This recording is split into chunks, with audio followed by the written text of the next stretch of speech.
Hello everyone. I have decided that I'm going to do a walkthrough of all the care that I go through with getting dart frogs, anything you guys might need if you're interested in having dart frogs.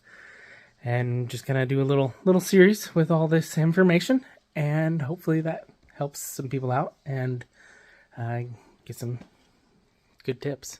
The plan is to break down each and every bit. We're going to start with tanks. We're going to move on to like lighting, soil, background, frogs, keeping flies, every little minutia that I can think of that I currently do. So follow along and hopefully we can all learn something about these wonderful animals.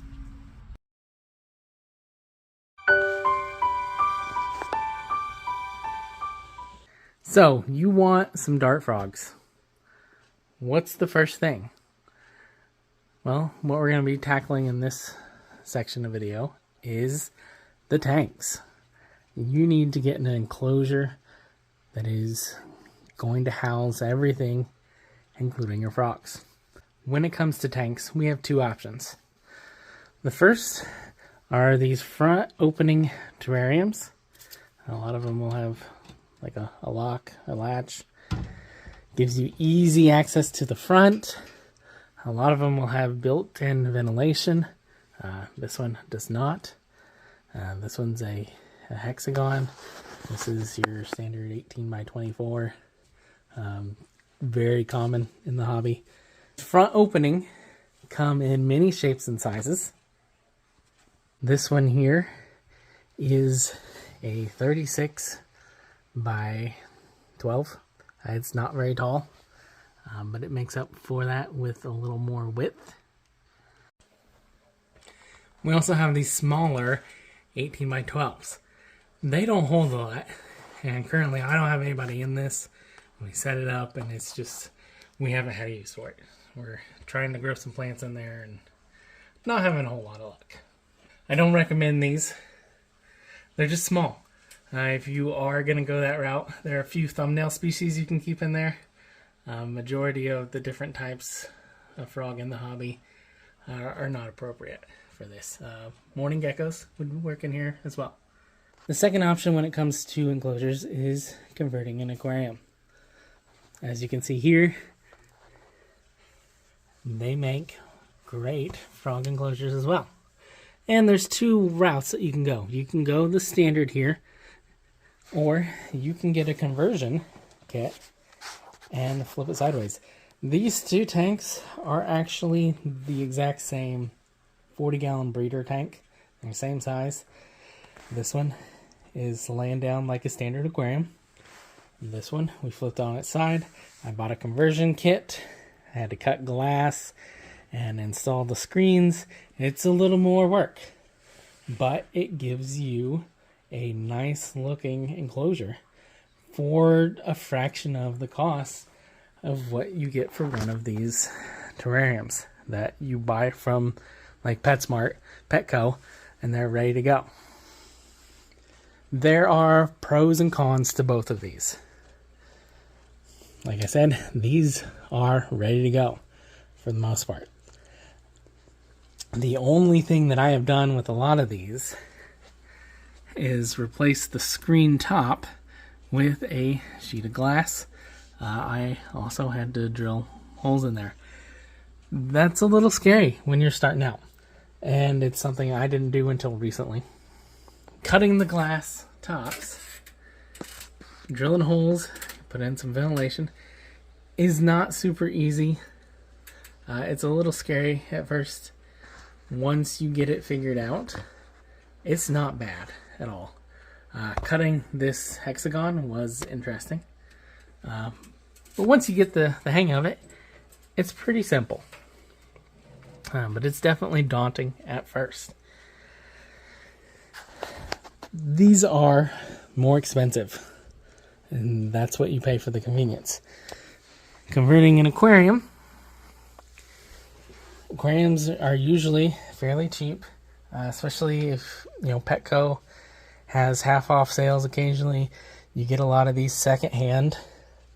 Again, you're going to need a glass top. There are a couple ways to do it. There are aquarium lids, glass lids that they sell for a lot of these tanks, and you can buy them as is. I'll show you that here in just a second. Here I just cut a piece of glass. I did drill a couple holes. Then I have a second piece here that I just remove whenever I want to get in there. So I have fairly easy access. However, where you're going to be putting these tanks makes a difference. This one only works because it's down low and I've got the room to get in there. If this was up higher, say like the top shelf, it wouldn't work. I wouldn't be able to get in and come in from the top. So a front opening enclosure is really the only option for something with height or something that you're stacking. I'm going to show you on the fish tank, but these lids are an option for a lot of aquariums. You can find them in almost any size, and they have two pieces of glass and a hinge going through the middle. You just lift up and that'll give you access. There is a little piece of plastic. The glass, two pieces of glass don't go the whole way, so it goes most of the way. And there's like 1.5 inches here where there's a plastic tab that you can modify, cut holes in for ventilation, that sort of deal. Again, you're still saving money buying an aquarium, especially if you get it secondhand, and then a lid versus a brand new tank, which you can get those secondhand also.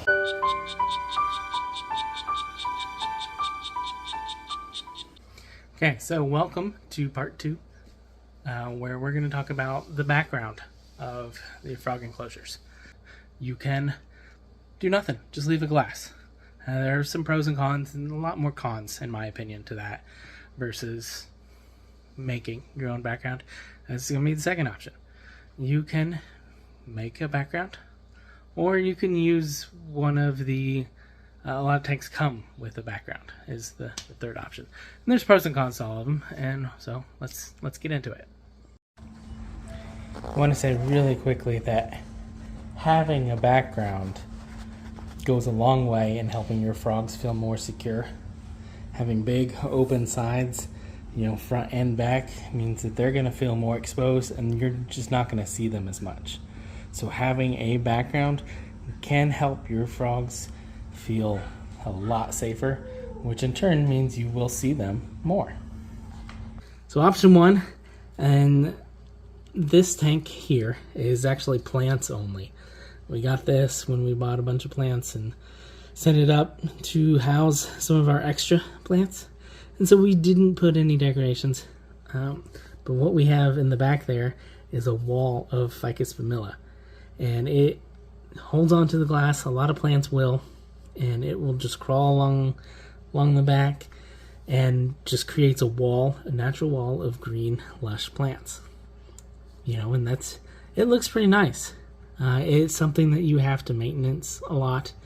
A lot of the plants that grow up on the background grow really quickly. We're going to get into plants later, but you do have parts where you can see through, obviously, so it's not going to be solid, but it's natural. It's 100% natural.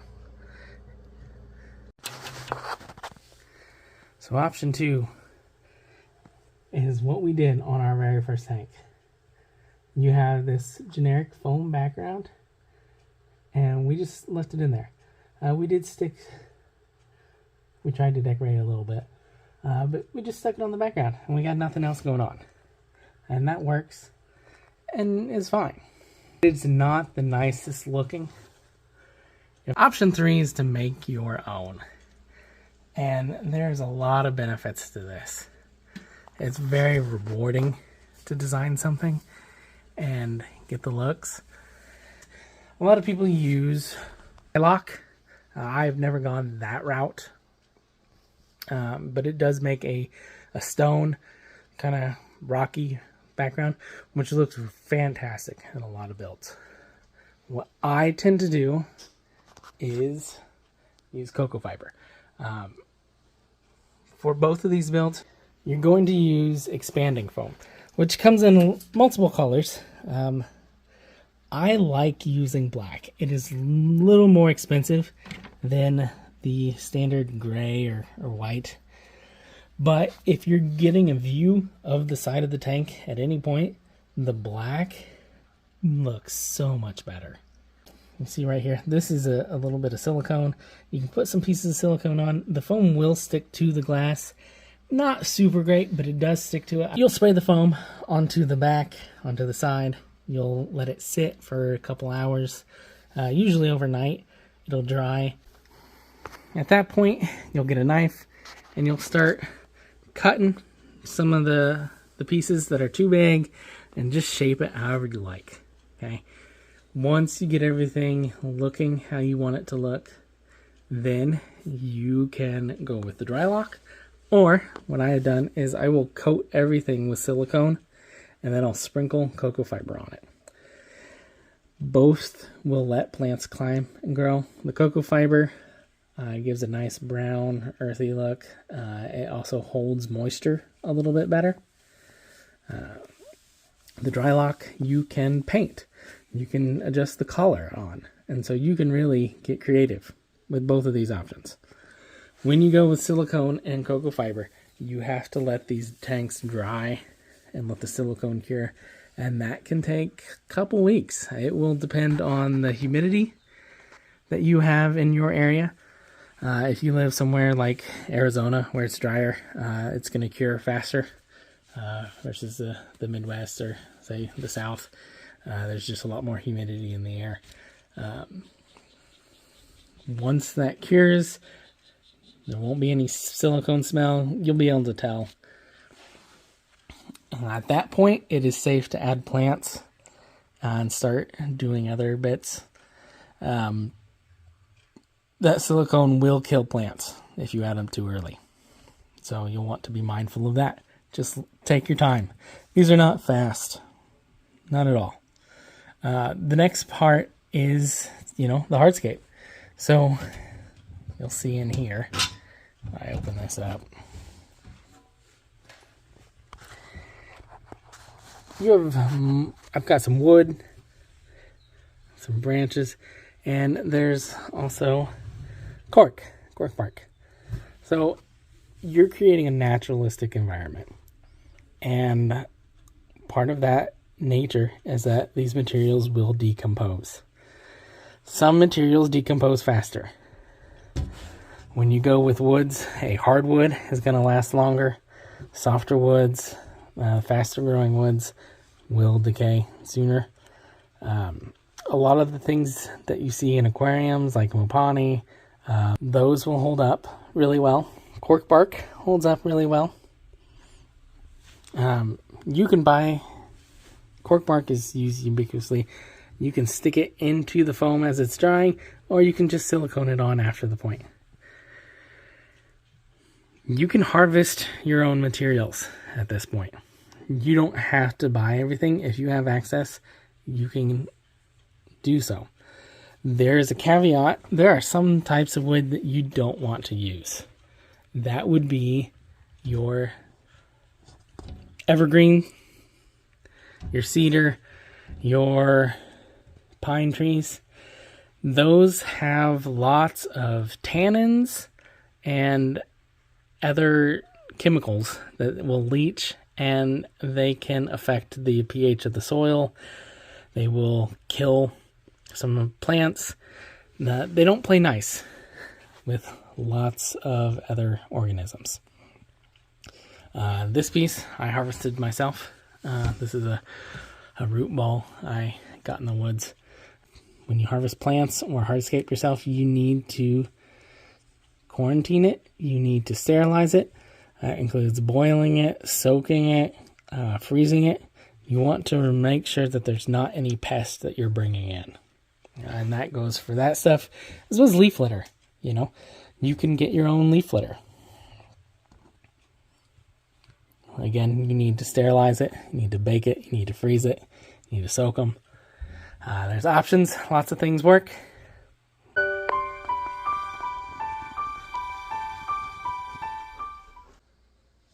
In this section, we're going to be talking about lighting. Lighting is one of those things that you can go crazy expensive, or you can do for cheaper. And it's totally up to you how you want to go. The ones behind me are cheap little hyper tough LED strips that I got from Walmart. They're wonderful. They link together is a big selling point, and they're fairly cheap. They're actually under cabinet lights. So I've got 3 per shelf and 3 shelves worth of lights. As you can see, they put out a lot of light, and the plants love them. Another option are these aquarium lights. They have multiple color bulbs in there. They're supposed to be full spectrum for your plants. They do a great job. They are a little pricier, and in my experience, not quite as bright. Do work. See lots of growth happens in here, but it also gets a lot of light from the window. I am also using these LED plant grow light strips. Got them from Amazon. They also link together, which is nice. And they do put out a good amount of light. I could use at least another one on this tank. But the plants are growing, and they are doing a good job. And like I said, they link together, which is fantastic. My favorite light at the moment is this 1000 watt LED light. It's a dimmable one. You can adjust the brightness. There's a little lever here on the side, little knob. And this light is super bright and will reach all the way to the bottom.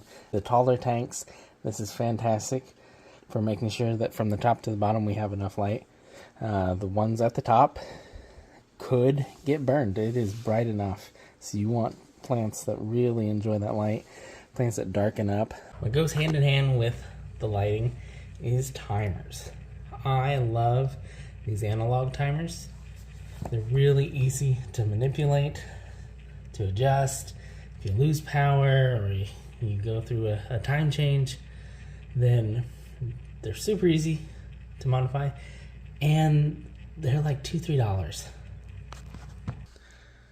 Another great option are smart plugs. You know, I have this Gobi brand, which I'm a fan of, but these are Wi-Fi outlets, so they will connect to the internet. So if you lose power and it comes back on, go right back. They're a little harder to set up, and they're also a lot more expensive up front. So it's something to be mindful of. They're both fantastic. Lighting is so important, and you have lots of options. You know, plants are a big component of this hobby, and so you're going to have to spend some money on some lights.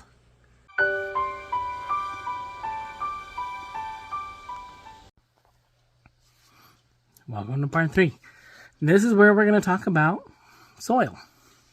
So you can see behind me here, once you've got the background done, we're going to put in a drainage layer.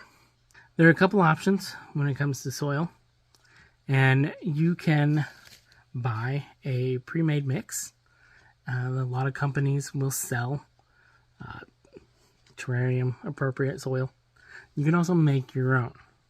Now, there are pros and cons. Getting a pre-made is a little more expensive, but you know that what's going in there is going to work. If you make your own, it can take some trial and error, but it can be cheaper. Before you add the soil, though, you're going to want a drainage layer. Something light takes up a lot of space. I like using lava rock. It's cheap. You do have to wash it a couple times. A lot of stuff comes off of it, but you'll put that down. A lot of people use, actually, clay balls. Those work as well.